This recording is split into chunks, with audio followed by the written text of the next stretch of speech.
ಗಂಡ್ಮಕ್ಳಾಗಬೇಕಾದ್ರೆ ಯಾವ ರೀತಿ ಸಿಂಪ್ಟಮ್ಸ್ ಇತ್ತು ಹೇಳೋದಾದ್ರೆ ಏನು ಇಷ್ಟ ಆಗ್ತಾ ಇತ್ತು ಅಂತ ಕೇಳ್ತೀರಾ ಅನ್ನೋದಾದ್ರೆ ನನಗೆ ಈ ಹುಳಿ ಖಾರ ಅನ್ನೋದು ಇಷ್ಟ ಆಗ್ತಾ ಇತ್ತು. ತಿನ್ನೋದಪ್ಪ ಪಾನಿಪುರಿನ ಕಬಾಬ್ ನೋಡಿದ ತಕ್ಷಣ ನನಗೆ ಎಷ್ಟು ಒಂಥರ ಹೊಟ್ಟೆ ಎಲ್ಲ ತೊಳಸ್ತಾ ಇತ್ತು. Hello, welcome to the Kavya YouTube channel. ಎಲ್ಲರೂ ಹೇಗಿದ್ದೀರಾ? ಐ ಹೋಪ್ ಎಲ್ಲರೂ ಕೂಡ ಚೆನ್ನಾಗಿದ್ದೀರಾ ಅಂದ್ಕೊಂಡಿದ್ದೀನಿ. ಇವತ್ತು ನಾನು ಕೆಲವೊಂದು ಇನ್ಫಾರ್ಮೇಷನ್ ಜೊತೆಗೆ ನನಗೆ ಆಗಿರುವಂತಹ ಕೆಲವೊಂದು ಅನುಭವಗಳನ್ನ ನಾನು ನಿಮ್ಮ ಹತ್ರ ಶೇರ್ ಮಾಡ್ಕೊತಾ ಇದ್ದೀನಿ. ಐ ಮೀನ್ ಹೇಳೋದಾದ್ರೆ, ಇದು ಹೇಳಬೇಕು ಅಂದ್ರೆ ನಿಜವಾಗ್ಲೂ ಖುಷಿ ಆಗುತ್ತೆ. ಏನಂತ ಹೇಳೋದಾದ್ರೆ, ಎಕ್ಸ್ಪೆಷಲಿ ಯಾರೆಲ್ಲ ಹೆಣ್ಮಕ್ಳು ನೋಡ್ತಾ ಇದ್ದೀರಾ, ಯಾರೆಲ್ಲ ಪ್ರೆಗ್ನೆನ್ಸ್ ಲೇಡಿಗಳು ನೋಡ್ತಾ ಇದ್ದೀರಾ, ಕೆಲವರಿಗೆ ಮಗು ಹೊಟ್ಟೆಯಲ್ಲಿರುವಂತಹ ಮಗು ಹೆಣ್ಮಗುನ ಗಂಡು ಮಗುನ ಅನ್ನೋದು ತುಂಬಾ ಕನ್ಫ್ಯೂಷನ್ ಇರುತ್ತೆ, ಹಾಗೆ ಡೌಟ್ ಇರುತ್ತೆ.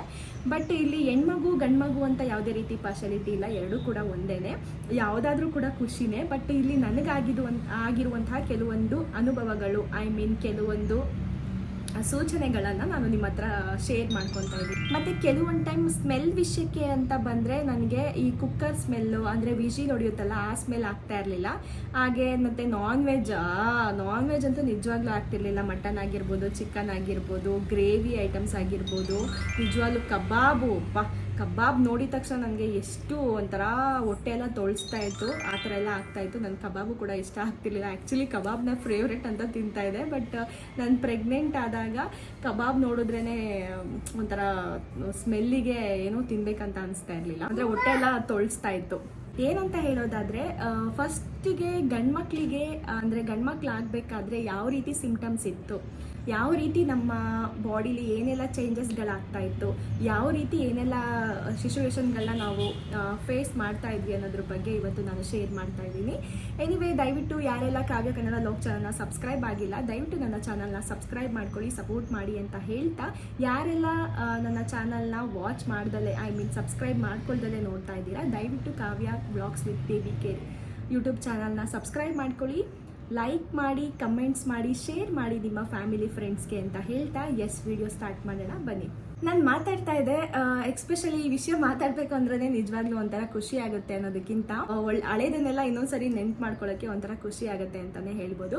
ಅಂದರೆ ಗಂಡ್ಮಕ್ಳು ಆಗಬೇಕಂದ್ರೆ, ಅಂದರೆ ನಮ್ಮ ಹೊಟ್ಟೆಯಲ್ಲಿರುವಂತಹ ಮಗು ಹೆಣ್ಮಗುನ ಗಂಡು ಮಗುನ ಅಂತ ಹೇಳಿ, ಕೆಲವೊಂದು ಗಂಡು ಮಗು ಆಗಬೇಕಾದ್ರೆ ಯಾವ ರೀತಿ ಸಿಂಪ್ಟಮ್ಸ್ ಇರುತ್ತೆ, ಯಾವ ರೀತಿ ಏನೆಲ್ಲ ಆಗ್ತಾ ಇರುತ್ತೆ ಅನ್ನೋದನ್ನ ಅಂದರೆ ಐ ಮೀನ್ ನನ್ನ ಅನುಭವಕ್ಕೆ ಏನೆಲ್ಲ ಆಗಿತ್ತು, ನನಗೆ ಯಾವ ರೀತಿ ಏನೆಲ್ಲ ಆಗಿತ್ತು ಅನ್ನೋದ್ರ ಬಗ್ಗೆ ಇವತ್ತು ನಾನು ಶೇರ್ ಮಾಡ್ಕೊತಾ ಇದ್ದೀನಿ.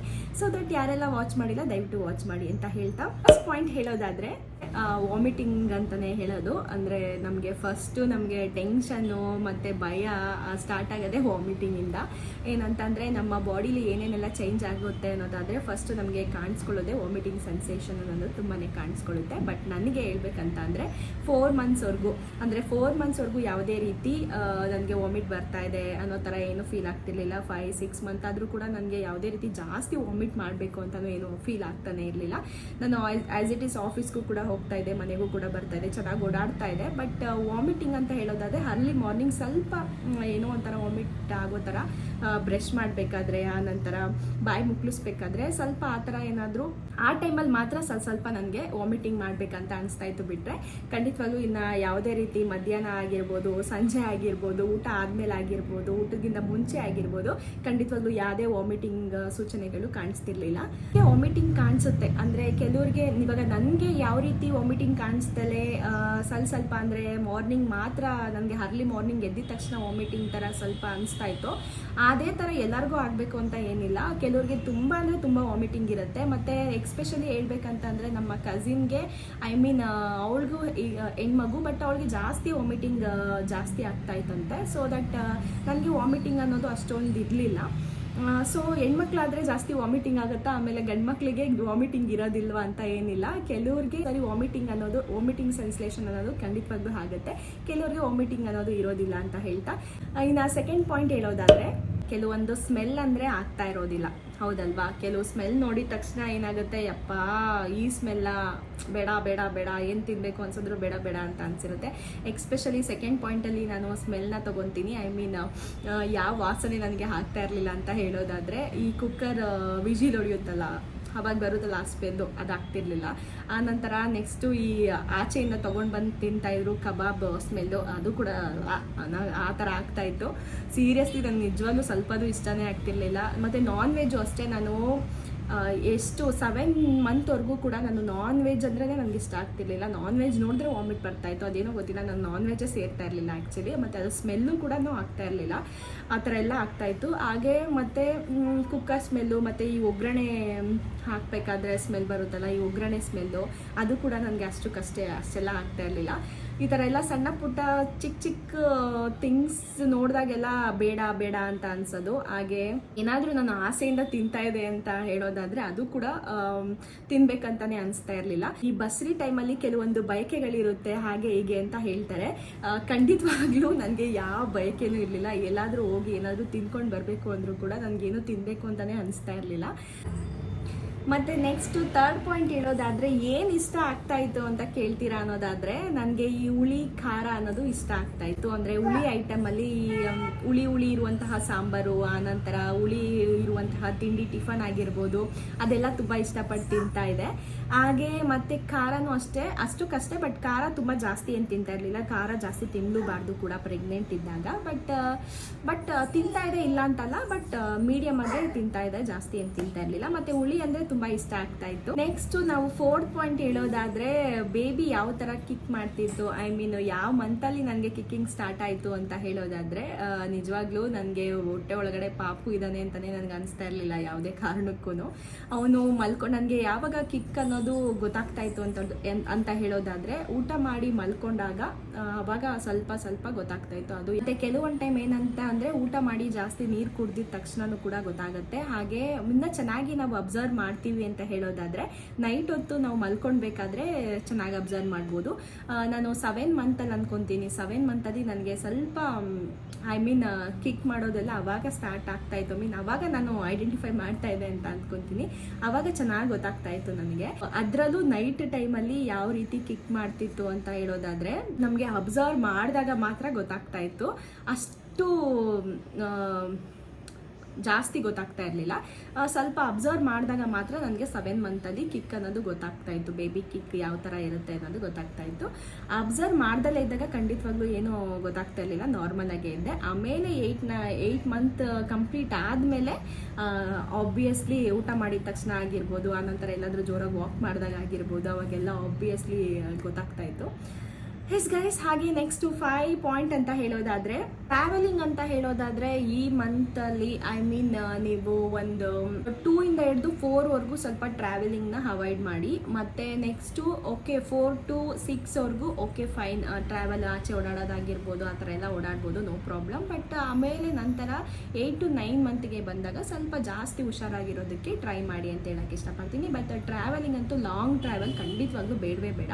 ಅದರಲ್ಲೂ ನಾವು ಪ್ರೆಗ್ನೆನ್ಸಿ ಇದ್ದಾಗ ನಿಜವಾಗ್ಲೂ ದೂರ ಪ್ರಯಾಣ ಮಾಡೋದು ಅಷ್ಟು ಒಳ್ಳೇದಲ್ಲ. ಮತ್ತು ಇನ್ನೊಂದು ಏನಂತಂದರೆ, ನಮಗೂ ಕೂಡ ದೇಹಕ್ಕೂ ಆಯಾಸ ಆಗೋದು ಜಾಸ್ತಿ ಆಗುತ್ತೆ. ಏನಕ್ಕೆ ಅಂದರೆ, ಮನೆಯಲ್ಲಿ ಇದ್ದಷ್ಟು ಕಂಫರ್ಟಬಲ್ ಆಗಿ ನಾವು ಇರೋಕ್ಕಾಗೋದಿಲ್ಲ ಆಚೆ ಹೋದಾಗ. ಸೊ ದಟ್ ಅದಕ್ಕೋಸ್ಕರ ಟ್ರಾವೆಲಿಂಗು ಇಟ್ಸ್ ನಾಟ್ ಗುಡ್ ಅಂತ ಹೇಳೋಕ್ಕೆ ಇಷ್ಟಪಡ್ತೀನಿ. ಎಕ್ಸ್ಪೆಷಲಿ ಪ್ರೆಗ್ನೆನ್ಸ್ ಲೇಡಿಗೆ ಟ್ರಾವೆಲಿಂಗು ಮಾಡೋದು ಅಷ್ಟು ಸೂಕ್ತವಲ್ಲ. ಬಟ್ ಸಣ್ಣ ಪುಟ್ಟ ಇಲ್ಲಿಂದ ಒಂದು 10 ಕಿಲೋಮೀಟರ್ಸ್ 20 ಕಿಲೋಮೀಟರ್ಸ್ ಹೋಗಿ ಬರ್ತೀರಾ, ಕಾರಲ್ಲಿ ಒಂದು 50 ಕಿಲೋಮೀಟರ್ಸ್ ಹೋಗಿ ಬರ್ತೀರಾ ಅನ್ನೋದಾದರೆ ಫೈನ್. ಬಟ್ ಇನ್ನೂ ಜಾಸ್ತಿ ಕಿಲೋಮೀಟರ್ಸ್ ಎಲ್ಲ ಹೋಗ್ತೀರಾ ಅನ್ನೋದಾದರೆ ಇದು ಒಳ್ಳೆಯದಲ್ಲ. ಆ್ಯಕ್ಚುಲಿ ತುಂಬಾ ಪ್ರಾಬ್ಲಮ್ ಆಗುತ್ತೆ ನಮಗೆ. ಫಿಸಿಕಲ್ ಆಗಾದರೂ ತುಂಬಾ ಪ್ರಾಬ್ಲಮ್ ಆಗುತ್ತೆ, ಹಾಗೆ ಮೆಂಟಲಿ ಕೂಡ ಪ್ರಾಬ್ಲಮ್ ಆಗೋ ಚಾನ್ಸಸ್ ಇರುತ್ತೆ. ಸೊ ದಟ್ ಲಾಂಗ್ ಅಂದರೆ ದೂರ ಪ್ರಯಾಣ ಆಗೋದು ಅಷ್ಟು ಒಳ್ಳೆಯದಲ್ಲ ಅಂತ ಹೇಳೋಕ್ಕೆ ಇಷ್ಟಪಡ್ತೀನಿ.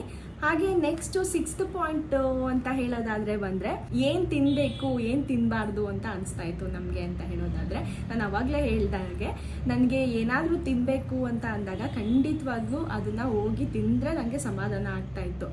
ಯಾವುದೇ ಒಂದು ಫುಡ್ ಆಗಿರ್ಬೋದು, ಆನಂತರ ಈ ಪಾನಿಪುರಿ ಆಗಿರ್ಬೋದು, ಆನಂತರ ಇನ್ನು ಸಣ್ಣ ಪುಟ್ಟ ನನಗೆ ಜಾಸ್ತಿ ಆಸೆಗಳೆಲ್ಲ ಖಂಡಿತವಾಗ್ಲೂ ಇಲ್ಲ. ತಿಂಡಿ ವಿಷಯಗಳಲ್ಲಿ ಅಂತ ಬಂದರೆ ಈ ಥರ ಚಿಕ್ಕ ಅಂಗಡಿಗಳಿಗೆ ಹೋಗಿ ತಿನ್ಕೊಂಡು ಬರೋದು, ಪಾನಿಪುರಿ ಆಗಿರ್ಬೋದು, ಗೋಬಿ ಆಗಿರ್ಬೋದು, ಆ ಥರ ತಿನ್ನೋದಕ್ಕೆ ತುಂಬ ಇಷ್ಟ ಆಗ್ತಿತ್ತು. ಅಷ್ಟು ಬಿಟ್ಟರೆ ಬೇರೆ ಏನೂ ಈಚೆ ಎಲ್ಲೋ ದೂರ ಹೋಗಿ ಚೆನ್ನಾಗಿ ತಿನ್ಕೊಂಬರ್ಬೇಕು ಅನ್ನೋ ಥರ ಏನು ಅನಿಸ್ತಾ ಇರಲಿಲ್ಲ.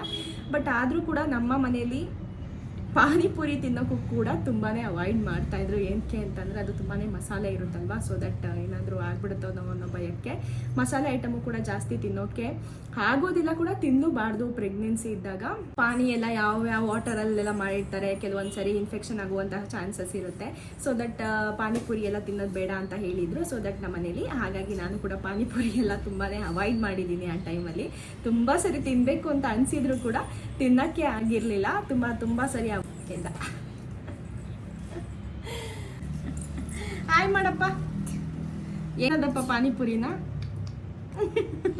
ಮತ್ತೆ ಇನ್ನೊಂದು ಕೇಳೋದಾದ್ರೆ, ಮಕ್ಕಳು ಏನ ತಿಂದರೆ ವೈಟಿಗೆ ಆಗ್ತಾರೆ. ನನಗೆ ಎಷ್ಟೊಂದು ಸರಿ ನಾನು ಅಬ್ಸರ್ವ್ ಮಾಡಿದ್ದೀನಿ, ಕೆಲವು ಮನೆಗಳಲ್ಲಿ ಜಾಸ್ತಿ ನೀನು ಕೇಸರಿ ಹಾಕ್ಕೊಂಡು ಕುಡಿ, ಮಕ್ಕಳು ಅಂದರೆ ಒಂಥರ ಹಸ್ಬೆಂಡ್ ವೈಫ್ ಆಗಿರ್ಬೋದು, ಯಾರಾದರೂ ಬ್ಲ್ಯಾಕ್ ಇದ್ದಾರೆ ಅಂದರೆ ನಿಮ್ಮ ಮಗುನೂ ಕೂಡ ಅದೇ ಕಲರ್ ಆಗುತ್ತೆ. ಸೊ ದಟ್ ನೀನು ಕೇಸರಿ ಹಾಕ್ಕೊಂಡು ಕುಡಿದ್ರೆ ಮಕ್ಕಳು ಬೆಳ್ಳಗಾಗ್ತಾರೆ, ಆನಂತರ ನೀವು ಜಾಸ್ತಿ ಆರೆಂಜ್ ತಿಂದರೆ ಮಕ್ಕಳು ಬ್ರೈಟ್ ಆಗ್ತಾರೆ ಅಂತ ಎಲ್ಲ ಹೇಳ್ತಾಯಿದ್ರು. ಸೊ ನಾನು ಒಂದು ಹೇಳಕ್ಕೆ ಇಷ್ಟಪಡ್ತೀನಿ, ನಮ್ಮ ತಂದೆ ತಾಯಿ ಯಾವ ರೀತಿ ಇರ್ತಾರೋ ಮಕ್ಕಳು ಕೂಡ ಅದೇ ರೀತಿ ಇರ್ತಾರೆ. ನಾವು ಏನೇ ತಿಂದರೂ ಕೂಡ, ಏನೇ ಜ್ಯೂಸ್ ಕುಡಿದ್ರೂ ಕೂಡ ಯಾವ ಕಲರ್ ಆಗಿ ಹುಟ್ಟಬೇಕೋ ಆ ಕಲರ್ ಒಳಗೆ ಹುಟ್ಟೋದು ಮಕ್ಕಳು. ಮತ್ತು ಗಂಡು ಮಕ್ಕಳು ಆದರೆ ಸ್ಕಿನ್ನಲ್ಲೆಲ್ಲ ಸ್ವಲ್ಪ ವೇರಿಯೇಷನ್ ಆಗುತ್ತೆ. ಐ ಮೀನ್ ಡಲ್ ಆಗಿರುತ್ತೆ ಸ್ಕಿನ್ನು, ಜಾಸ್ತಿ ಏನು ಲಕ್ಷಣ ಇರೋದಿಲ್ಲ ಫೇಸಲ್ಲಿ ಗ್ಲೋ ಅನ್ನೋದಿರೋದಿಲ್ಲ. ಎಕ್ಸ್ಪೆಷಲಿ ಗಂಡು ಮಕ್ಕಳು ಆಗುತ್ತೆ ಅಂತ ಅನ್ನೋರಿಗೆ ಫೇಸಲ್ಲಿ ಗ್ಲೋ ಇರೋದಿಲ್ಲ. ಬಟ್ ನನಗೂ ಕೂಡ ಹಾಗೆ ಇತ್ತು, ಫೇಸಲ್ಲಿ ಯಾವುದೇ ರೀತಿ ಗ್ಲೋ ಇರಲಿಲ್ಲ. ಸ್ಟಮಕ್ಗೆ ಬಂದರೆ ಅಂದರೆ ಹೊಟ್ಟೆ ಮೇಲ್ ಹೊಟ್ಟೆ ಇರುತ್ತೆ, ಕೆಳಗೊಟ್ಟೆ ಇರುತ್ತೆ ಅಂತ ಹೇಳ್ತಾರೆ. ನನಗೆ ನಿಜವಾಗ್ಲೂ ನನ್ನ ಪ್ರೆಗ್ನೆನ್ಸಿ ಇದ್ದೀನಿ, ನನಗೆ ಹೊಟ್ಟೆ ಇದೆ ಅಂತಲೇ ನನಗೆ ಗೊತ್ತಾಗ್ತಾ ಇರಲಿಲ್ಲ. ನನಗೆ ತುಂಬ ಅಂದರೆ ತುಂಬ ಕಡಿಮೆ ಹೊಟ್ಟೆ ಇತ್ತು. ಐ ಮೀನ್ ಮಗು ಚೆನ್ನಾಗಿ ಬೆಳೀತಾ ಇದ್ನಾ ಇಲ್ವಾ ಅಂತೇಳಿ ನಾನು ಎಷ್ಟೊಂದು ಸರಿ ಡಾಕ್ಟರ್ನ ಕೇಳ್ತಾ ಇದ್ದೆ. ಇಲ್ಲ ಅಮ್ಮ ಚೆನ್ನಾಗಿ ಬೆಳೀತಾ ಇದ್ದಾನೆ, ಚೆನ್ನಾಗಿದ್ದಾನೆ ಅಂತಲೇ ಕೂಡ ಅವರು ಹೇಳ್ತಾ ಇದ್ರು. ಬಟ್ ನನಗೆ ಹೊಟ್ಟೆ ಅನ್ನೋದು ತುಂಬ ಅಂದರೆ ಮಗು ಇದೆ ಅಂತ ಅಷ್ಟು ಗೊತ್ತಾಗ್ತಾನೆ ಇರಲಿಲ್ಲ. ನೆಕ್ಸ್ಟು ಲಾಸ್ಟ್ ಪಾಯಿಂಟ್ ಹೇಳೋದಾದರೆ, last for the not least ಅಂತ ಅಲ್ಲ, ಮತ್ತು ನೆಕ್ಸ್ಟು ನನ್ನ ಡಿಲಿವರಿ ಟೈಮ್ ಹತ್ರ ಬಂದಾಗ, ನನ್ನ ಡಿಲಿವರಿ ಟೈಮಲ್ಲಿ ಏನಂತ ಅಂದರೆ, ನನಗೆ ಪೇಯ್ನ್ ಸ್ಟಾರ್ಟ್ ಆಗಿದ ತಕ್ಷಣ ನಾವು ಹಾಸ್ಪಿಟಲ್ಗೆ ಹೋಗಬೇಕು ಅಂತ ಹೇಳ್ತಾರೆ. ಬಟ್ ನನಗೆ ಯಾವುದೇ ರೀತಿ ಪೇಯ್ನ್ ಕೂಡ ಸ್ಟಾರ್ಟ್ ಆಗಲಿಲ್ಲ. ಸೊ ಅದಕ್ಕಿಂತ ಮುಂಚೆನೇ, ಐ ಮೀನ್ ನನಗೆ ಡೇಟು 24 ಮೇ 24 ಡೇಟ್ ಕೊಟ್ಟಿದ್ರು. ಸೊ ನಾನು 22ನೇ ಹೋಗಿ ಅಡ್ಮಿಟ್ ಆಗಿದ್ದೆ. 3 ಡೇಸ್ ಯಾವುದೇ ರೀತಿ ಪೇಯ್ನ್ ಕೂಡ ಸ್ಟಾರ್ಟ್ ಆಗಿರಲಿಲ್ಲ. ಆಮೇಲೆ ಪೇಯ್ನ್ ಇರೋ ಇಂಗ್ಲೇಷನ್ ಕೊಟ್ಟು ಆನಂತರ ಈ ನನ್ನ ಮಗ ಹುಟ್ಟಿದ್ದು. ಇನ್ನು ಹೊಟ್ಟೆ ಒಳಗಡೆ ಇರಬೇಕಂತ ಆಸೆ ಇತ್ತು ಅನಿಸುತ್ತೆ ಪಾಪ ಇವನಿಗೆ. ಸೊ ಅದಕ್ಕೋಸ್ಕರ ಹಿಂಸೆಯಿಂದನೇ ಬಂದ ಆಚೆಗೆ ಅಂತ ಅನ್ಕೊತೀನಿ ನಾನು ಕೆಲವೊಂದು ಟೈಮು. ಎಸ್ ಗೈಸ್, ನೋಡಿದ್ರಲ್ಲ ಇವತ್ತಿನ ವಿಡಿಯೋ ಇದಾಗಿತ್ತು. ದಯವಿಟ್ಟು ಯಾರೆಲ್ಲ ಕಾವ್ಯ ಕನ್ನಡ ಲಾಗ್ ಚಾನಲ್ನ ಸಬ್ಸ್ಕ್ರೈಬ್ ಆಗಿಲ್ಲ, ದಯವಿಟ್ಟು ನನ್ನ ಚಾನಲ್ನ ಸಬ್ಸ್ಕ್ರೈಬ್ ಮಾಡ್ಕೊಳ್ಳಿ, ಸಪೋರ್ಟ್ ಮಾಡಿ ಅಂತ ಹೇಳ್ತಾ ಬಾಯ್, ಟೇಕ್ ಕೇರ್, ಆಲ್ ನೆಕ್ಸ್ಟ್ ವಿಡಿಯೋಗಳಲ್ಲಿ ಸಿಗ್ತೀನಿ.